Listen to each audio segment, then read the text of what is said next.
election update. Meron na naman lumalabas na bagong survey results galing sa Publicus Asia from October 16 to 17.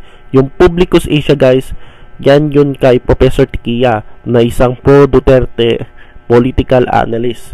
So sa kanyang survey, nangunguna itong si Dr. Blogger Doc Willie Ong sa pagkasenador.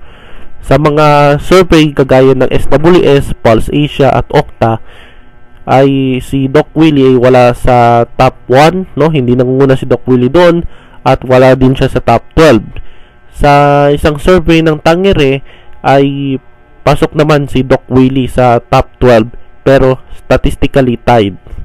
So si Doc Willie yung nanguna sa ano pangalan yan? Publicus Asia.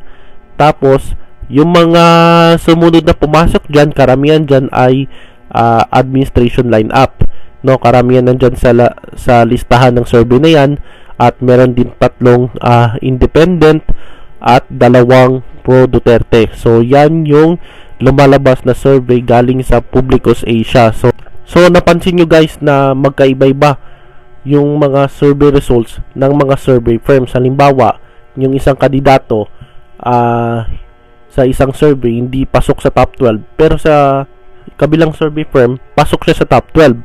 So ganun din yung nangyari. Halimbawa yan kay Doc Willie, sa ibang survey hindi siya pasok, pero sa Publicus Asia pasok siya. So magkaiba-iba talaga yung resulta ng survey, unlike yung dati, 'di ba? Sa Pulse Asia, SWS at sa Okta magkaiba yung mga resulta, no? Same results din. Ikumpara mo noon yun, ikumpara mo ngayon, magkaiba-iba yung resulta. So tignan natin sa darating sa pagdating ng January up to April, kung ganito na naman yung standings ng survey results. Baka maganda na yung labanan, no? Sa pagkasenador, dikit-dikit ng labanan. Kaya di natin ma-expected kung papasok siya sa top 12, no? Halimbawa yung kandidato na nasa mababa, halimbawa 12, 13, 14, 15, posible yan, tataas yan, no? Kaya maganda ang labanan dyan sa Senado, at yan yung ine-expect ko na mangyari. Punta naman tayo sa kabilang survey, yung Pulse Asia, at meron silang survey from September 6 to 13. So ang tanong dyan ay, iboboto nyo ba yung mga pro-China candidates? Ibig sabihin yan, yung mga kandidato na nagtatanggol sa China. So 7 out of 10 Filipinos ang hindi iboboto yung mga kandidato na maka-China. So yan yung lumabas dyan sa Pulse Asia. At negative, no? Very negative ang tingin ng mga Pilipino dyan sa China. Makikita natin sa mga survey niyan. At ang United States still ang pinaka most trusted sa mga Pilipino.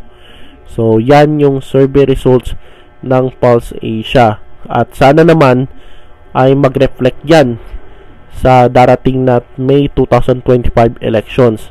So wag nyong iboto yung mga kandidato na pro-China.